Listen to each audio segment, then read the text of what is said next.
Welcome! This is my ode to the Hermes Picotin. Here at Witting Chic, we understand that no one wants to unwittingly make a bad luxury purchase, and therefore I am here to share all of my insights and learnings with you to help you make more smart, fun, and functional luxury purchasing decisions. If you are a returning subscriber, thank you so much for subscribing. It really does mean the world to me to have your support. If you have not yet subscribed, I'm hoping that by the end of this video, you will consider hitting that button below, ringing my bell, and becoming a member of our wonderful luxury community. So in this video, I am going to go over all of the ins and outs of the Hermes Picotin and conclude with my recommendation as to whether or not I would recommend this bag. So let's get into it.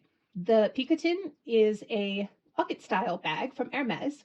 It is an all leather bag, and it is a slouchy kind of bag. So it is made in several different types of leather. Here I have the Picotin in the size 22, meaning it is 22 centimeters across the bottom.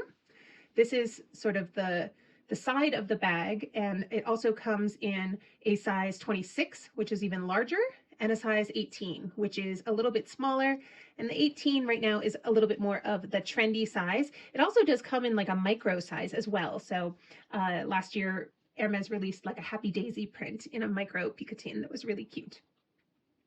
The shape of the Picotin is based on equestrian horse feeding bags. So the way that this would work is you would have a horse feed bag that you would use to hang over the ears of a horse. And so literally that's how the horse would eat. You would put the oats or the apple pieces or whatever you wanted to feed your horse in the bag and loop this over the horse's ears so that it would stay on them and they could just hang out and have their lunch. So that is the equestrian heritage of this bag.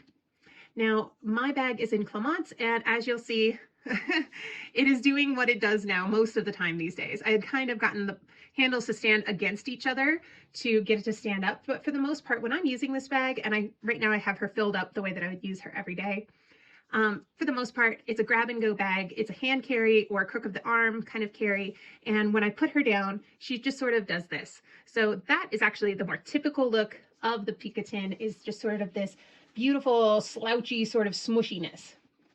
Now I do have an organizer in this bag, and in a little bit when I cover what fits inside this bag, I'll show you the organizer and how I pack it. But you'll see that I have it dressed up right now. So I have this beautiful twilly on the strap, and I also have a little Pegasus looped on the handle.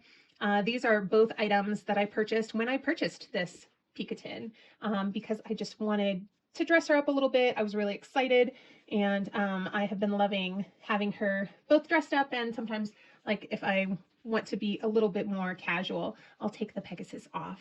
But anyway, there are some hardware pieces up at the top here, and you can thread the strap, the leather strap, through and lock it to provide more security for the bag. So that's why this version is called the Picotin lock, but I just keep my lock hanging on the bottom itself and just sort of having it be almost like a charm, just like sort of part of the fun of the bag itself. And then let's see what else. This bag is in the taupe color. So as I'm holding it up, you can see it in different facets of the light. A taupe is kind of a chameleon color. It is a grayish beige sort of color. So sometimes it trends gray, sometimes it trends brown. It really is a stunning neutral, and it fits with a lot of different things in my wardrobe. And it has white contrast trim stitching. So that is something that is very common in the Picotin and in a taupe, is that it has white stitching. Let's talk about the story of how I got this bag. So I decided that I was ready to start my Hermes journey in the beginning of 2021.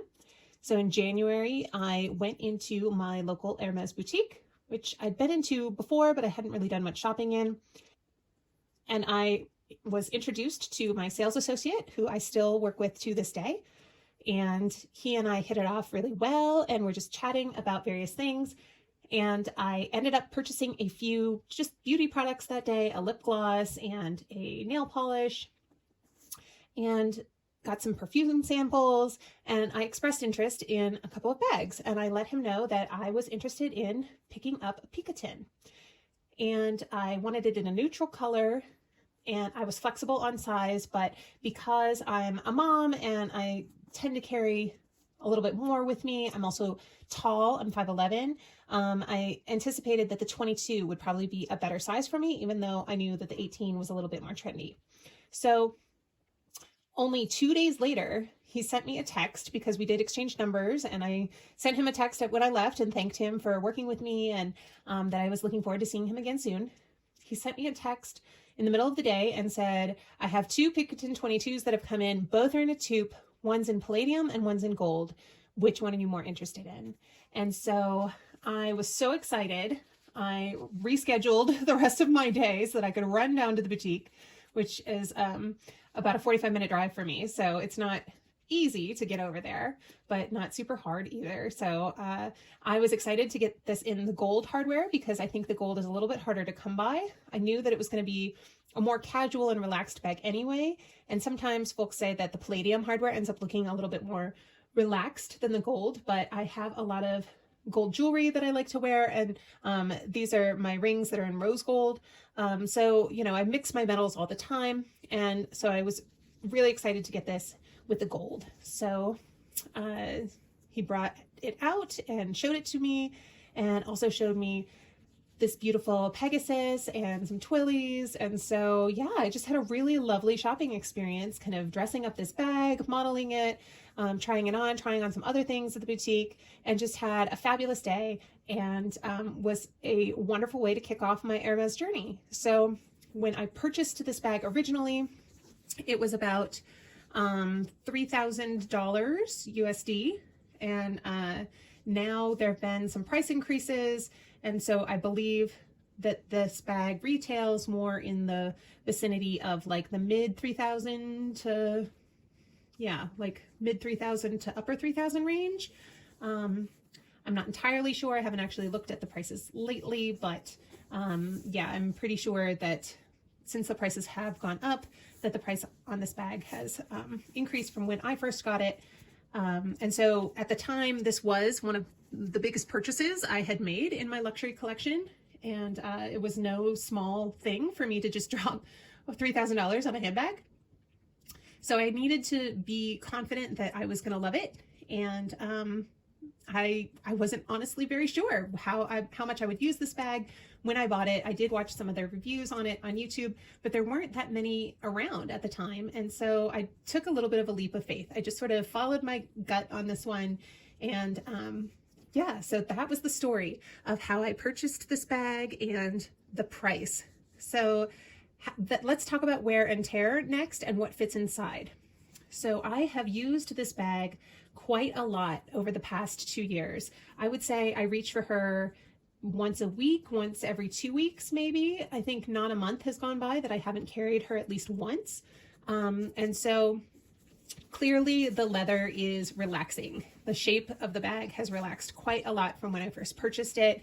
It did stand up a lot more on its own when I first got the bag. Now, again, I have to really sort of, you know, prop the handles against each other to get them to stand. But otherwise they fall in on each other. And the inside of the bag is this just raw leather, and it is the smoothest, smushiest suede. And for the longest time, this bag just smelled like the richest leather. It was just such a wonderful, like rich feeling leather smell. The edging on the leather has held up great. In some bags, the edging can crack over time, but I have had no issues with that for this bag. Again, it's just full of stuff. So, yeah, but this sort of slightly contrast edging has been really wonderful. The stitching has been great. No issues whatsoever with the stitching. The stitching has been fantastic. The hardware still looks fantastic. It's still shiny. I haven't noticed a whole lot of scratches or wear and tear on that. I mean, this is a bag that doesn't have a whole lot of hardware. It does have feet.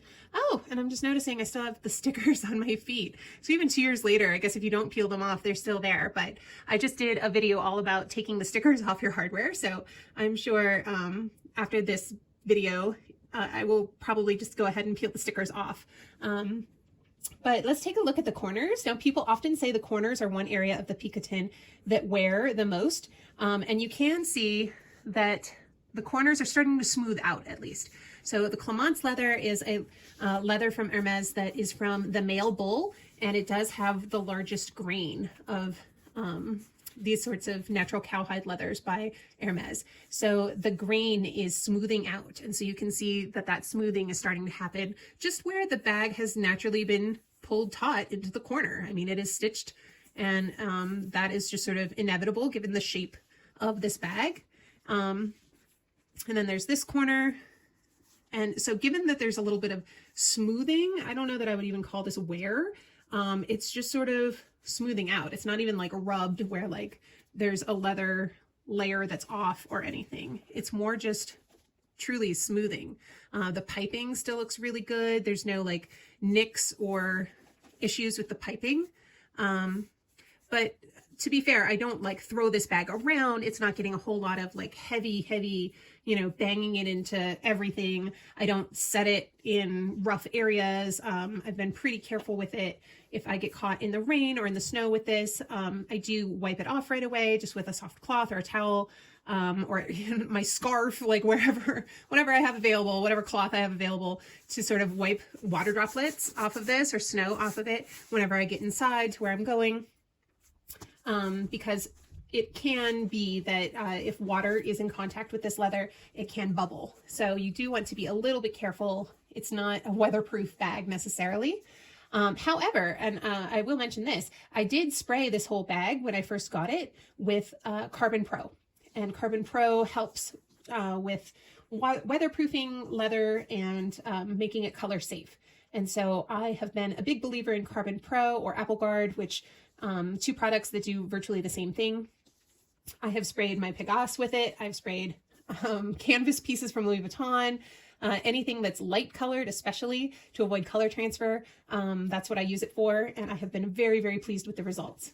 It has not affected the feel of the leather at all. It has not affected anything that I have ever been able to see with any of my bags. I've done it to Hermes, to Louis Vuitton, to Chanel. I spray everything with Carbon Pro. So if you want me to do a separate video about that, I'd be happy to do that and talk about my technique for how I spray and everything like that.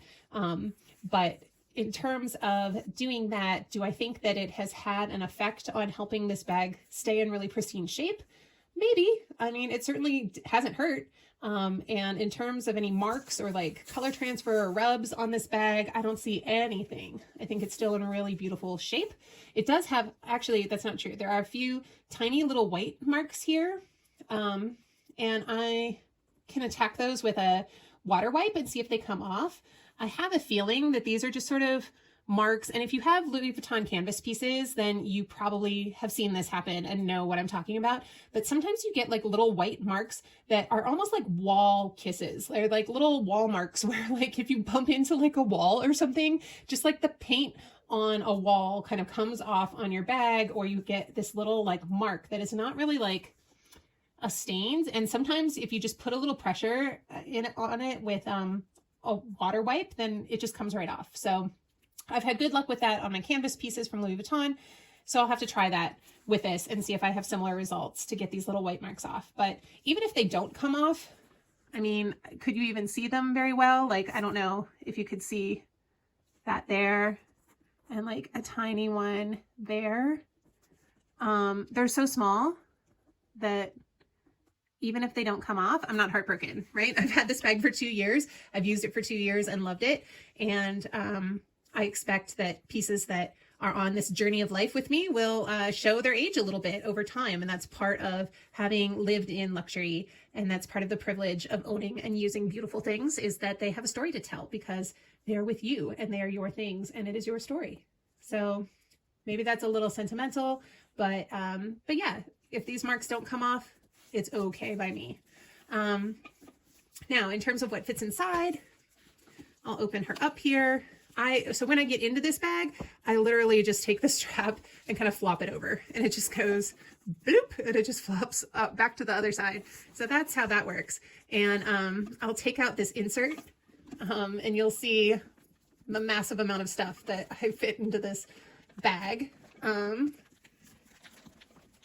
I will also link this insert. So if you're looking for an insert, this is from a new company. I did find this on Amazon, and it is basically a 7RP competitor.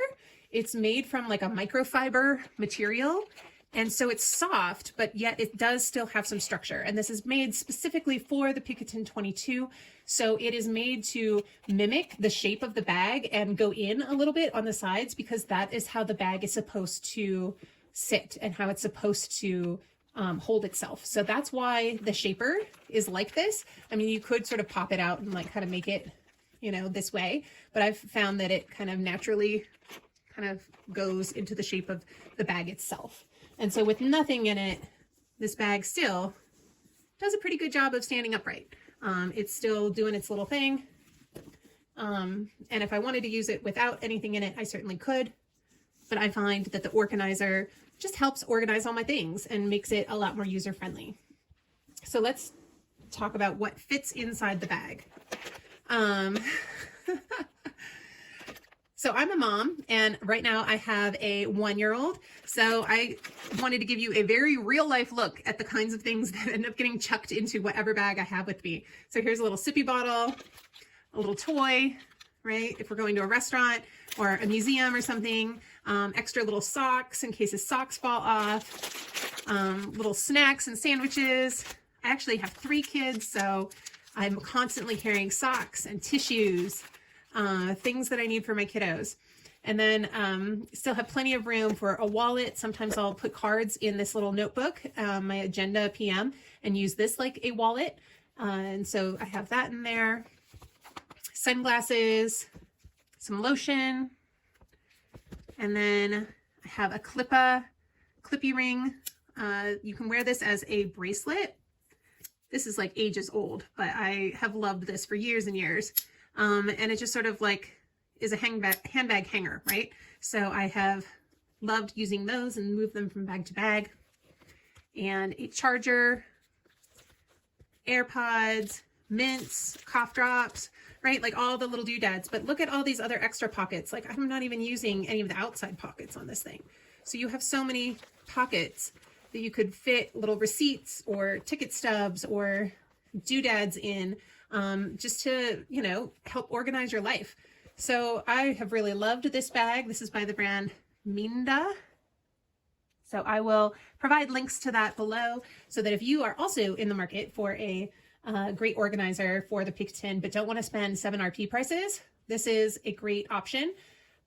One of the reasons why people might not want to get a felt insert is sometimes people feel that it pushes on the leather and actually like deforms the leather. And this is structured, but yet still soft enough that it's not doing that. I don't feel that there's like any rubbing or places where it's like stretching out the top or like sides of my bag at all. So that has been great. So let me just put all this stuff back in.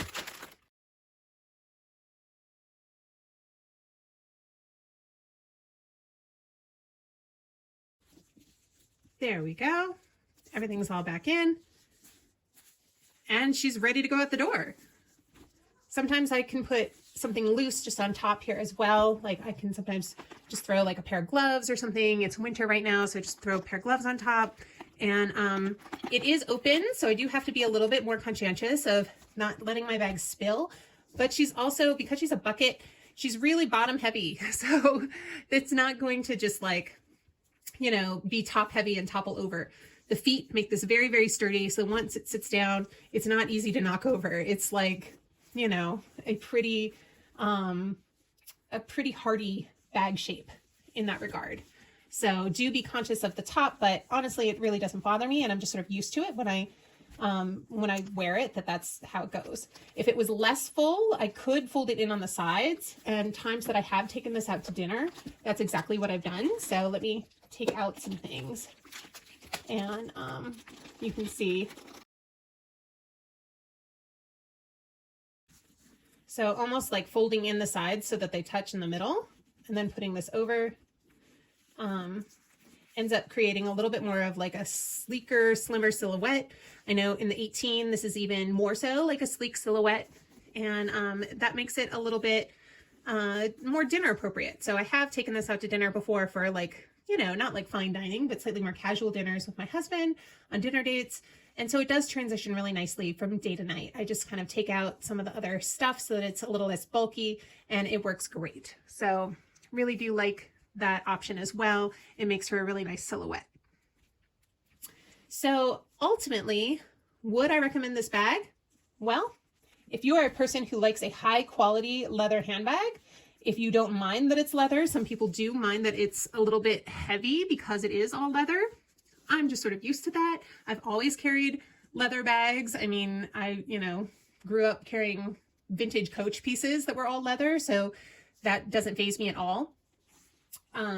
So if you don't mind the fact that it's all leather, and if you like the style of the bag, if you think you could get on board with a hand carry or crook of the elbow sort of carry for this bag, then yeah, I would say go for it. I mean, it's a classic Hermes bag for a reason. People love the Picotin for a reason. Of Hermes's bags that are not quota bags or constants, this holds its value really well on the resale market. The price of this bag does continue to go up year over year. And hopefully you've been able to see from my review that the wear and tear has been really quite minimal given the age of the bag and the amount of use that I've put this through. So the cost per wear on this bag has gone way down. I do think it has been worth my money. I would repurchase it in a heartbeat. And in fact, I am thinking about purchasing a Picotin 18 this year in a pop of color for just like a fun alternate bag that I can switch into more specifically for like lunches or evening or things like that when I want to be casual and just have like a fun bucket bag on my arm. So yeah, I think that it's a great starter bag from Hermes, and I would absolutely recommend that if you are in the market for it, if you are starting your Hermes journey and want to lean into a classic and try out the brand and experience the leather for yourself, but start building a relationship with a sales associate, and you know, really start learning about the heritage of the brand and the leathers and all of that, I think you can't go wrong with a Picotin. I really have enjoyed using this so much, and I'm excited to have it with me and in my collection for years to come. So that's my ode to the Picotin. Hope you enjoyed this video. If you haven't yet, I would love for you to subscribe. So please do come back and join me for more future videos all about luxury bags and luxury content and how to shop for our true selves and not just our fantasy selves. Wherever you are in the world today, I hope you have a fantastic day. Do something to make yourself smile today, and I will see you in my next one. Bye. I remember when we were staring at a photo. Don't forget the way you look me in the eyes. And I keep you in my heart. In my heart is where you are. I still think of you. I want you come.